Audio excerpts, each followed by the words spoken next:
So we are calling this special cases of variables on both sides because sometimes something special happens. I've got a little flow chart here. We're going to fill this out at the end. Carter, take notes with us, please. So we're going to fill that flow chart out as we go at the end. So the first problem I've got is 4x minus 32 equals 4 times x minus 8. And this one's actually just like the one we did in the quick write. So the 4x minus 32 on the left side is already simplified out. We are then going to take the 4 on the right side. 4 to x is 4x. 4 to negative 8. 4 times 8 is 32, so that's minus 32. Okay, do you guys notice anything about that problem right now? It's the same exact thing on both sides. Okay, so it's good to see that now. We're going to do one more step and something weird's going to happen. Whenever we've got variables on both sides of our equal sign, we want to move them to one side of our equal sign or the other. So we're going to subtract 4x to move it all to one side. So I'm going to do minus 4x here, minus 4x here. Put your phone away, please. What is 4x minus 4x? 0. Cancels out. What's 4x minus 4x on the other side? 0. Cancels out. So my 4x on the left and my 4x on the right both cancel out. On the left side of my equation, I have negative 32. On the right side of my equation, I also have negative 32.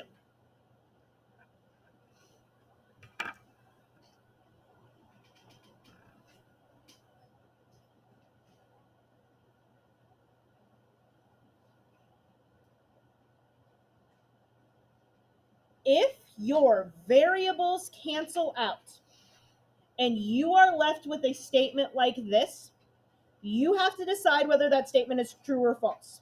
Does negative 32 equal negative 32? Yeah, that's true, okay? So if it's the same thing on both sides, it's going to be true. So I'm going to write a little note to myself that says true.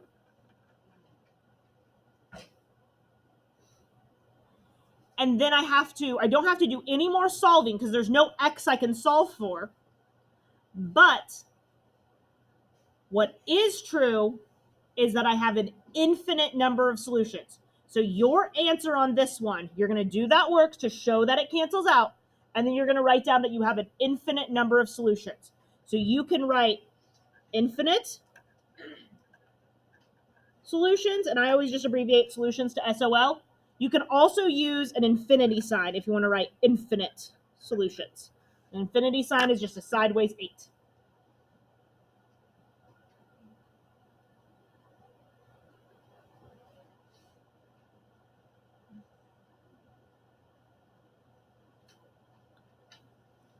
Okay, I'm going to slide this down a little bit so we can see the bottom of our flow chart. We're going to fill out one of our rows of our flow chart. So on the bottom box, not the top one, the bottom one, I want you to write in this left box, variables disappear. Because our variables just disappeared.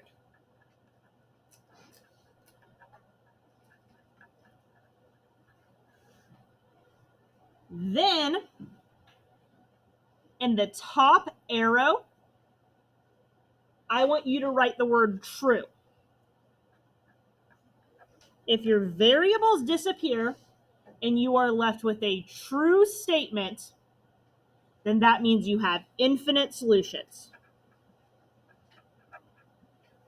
You can abbreviate infinite to INF if you want as well.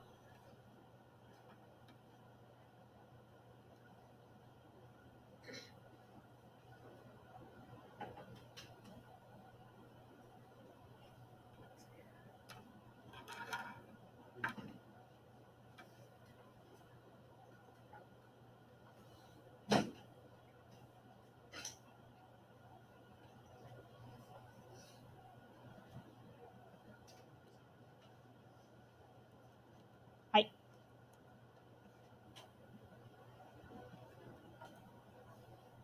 All right, any questions about that one?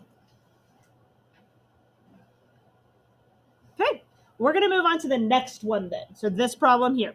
So in this problem, we have some like terms that need to be combined first. So we're going to combine together this 2x and 3x. We can combine them together because they have the same variable. So 2x plus 3x is 5x. And then we still have the plus 4 equals.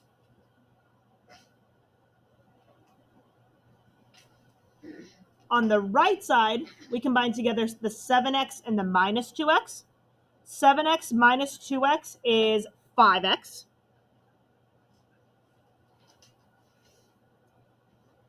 And then we still have plus 6. Okay. What do we notice about this equation at this point? What's the same about them? The 5x, but what's different? The 4 and 6, the number's different. Okay, so here's what's going to happen on this one. We're going to say, oh, well, if I've got variables on both sides, I need to move them all to one side. So when I try to do that, when I try to subtract 5x from both sides, those 5x's are going to cancel. 5x minus 5x cancels. 5x minus 5x cancels. So we are left with 4 equals 6.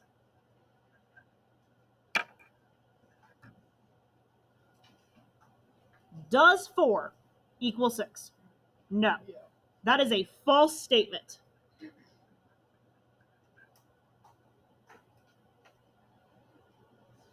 If you are left with a false statement after your variables disappear, you have no solutions. So you need to write down no solutions. I don't want you to write down, you can't just leave it at 4 equals 6 or write down false. You really don't even need to write down the true or false. That's why I put it in parentheses. What I need is infinite solutions or no solutions on these ones. Brooke, what's up?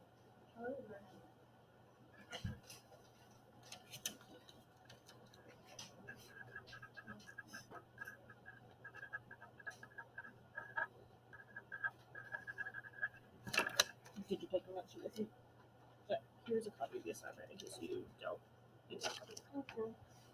All right.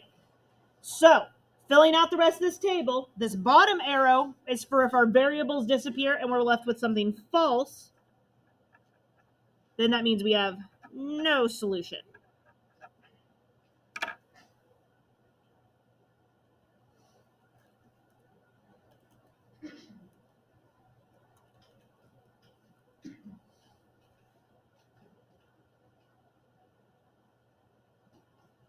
Okay. Any questions about either problem we've seen so far? Okay. They actually end up being way less work because you don't have to solve them out. Once your variables disappear, then you're like, oh, I'm done. Just write down infinite solutions or no solutions, depending on whether it's true or false. Okay, flip this over. We've got 2 problems on the back. Because your variables aren't always going to cancel out. Sometimes you are actually going to have a problem that works. So we've got 2 to do that actually are going to work. So we've got 3 times 4x plus 6. We're going to take that 3, distribute it. 3 times 4x is 12x. 3 times 6 is 18. Equals 8x plus 38.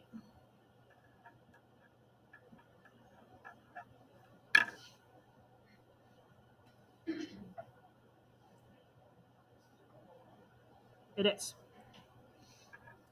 Are you asking me or telling me? Okay. Yes, I agree. Hey, from here, is it going to be easier to do 12 minus 8 or 8 minus 12?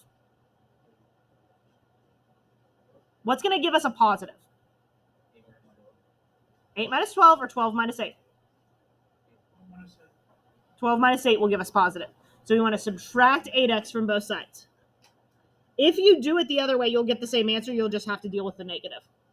12x minus 8x is 4x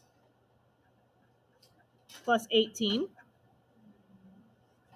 And that is equal to 38.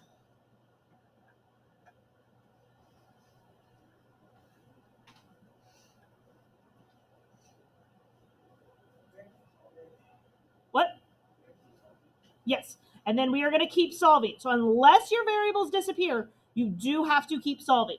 So I'm going to subtract 18 from both sides. 4x equals 38 minus 18, which is 20. And then divide both sides by 4.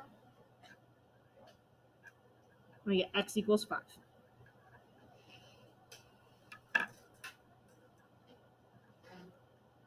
Okay. How many answers did this problem have? 1. So this problem has 1 solution. So the problems we saw on the front, one of them had no solutions. One of them had an infinite number of solutions, meaning that literally any number we plugged in would be a solution. The problem like this has 1 solution. I'm just putting that there as a note. What I actually need is the solution. So you tell me there's 1 solution by telling me what the 1 solution is. All right, last one for the day. On the left side, we need to combine 4x and negative 2x. So 4x minus 2x is 2x. And I still have this plus 15 equals. On the right side, I'm going to distribute 3 times 2x is 6x. And then 3 times 5 is 15. What's up? Can I borrow one of your calculators? Yeah, take number 30. Whose class are you in? Mr. Cross. Okay. Yep. Just bring it back for the note class. Okay. Now we have to move all of our variables to one side or the other. What's easier? 2 minus 6 or 6 minus 2? 6 minus 2. 6 minus 2 is going to give us a positive number. If you do it the other way, you should get the same answer as us at the end. So I'm going to subtract 2x from both sides. I've got 15 on the left equals, on the right side, 6x minus 2x is 4x plus 15.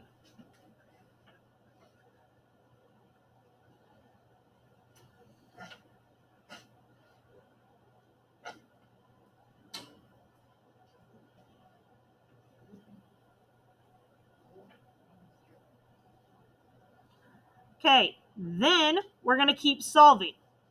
We'll subtract 15 from both sides. 15 minus 15 is 0. So now we have 0 equals 4x.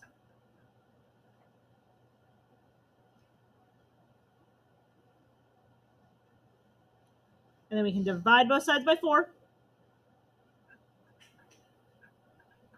What's 0 divided by 4? 0. So we get 0 equals x, or x equals 0 is the nicer way to write that.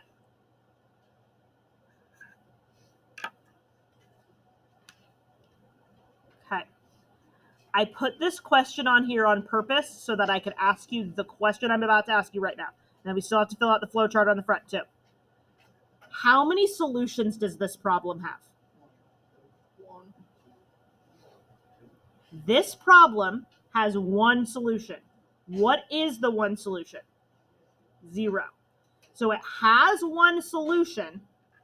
The solution just happens to be 0. So I put this on here on purpose. That's a very minor difference. There's a difference between having a solution, 1 solution, and that solution just so happens to equal 0, and having an equation that has 0 solutions or no solutions, okay? So no solutions and x equals 0, 2 different things. So if you get x equals 0, that's a real answer, x equals 0. You only have no solutions if you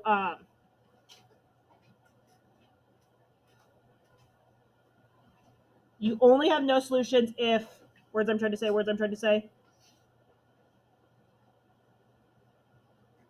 if your variables cancel out. All right, flip it back to the front so we can fill out the top row of this table. So in this box here, we're going to write down able to solve for x. If you're able to solve for x, you need to do it, and you have one solution.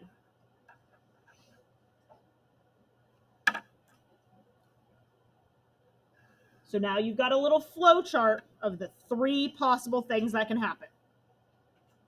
Yeah. Yes. Okay.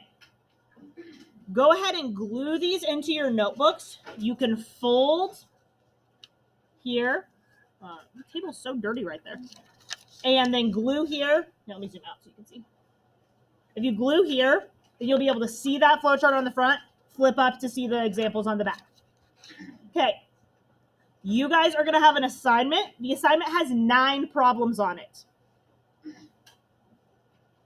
Of the 9 problems, 3 of them have one solution, 3 of them have infinite solutions, and 3 of them have no solution. Crazy how I planned that out. All right, I'm going to stop this recording, and then I'll bring around your assignments.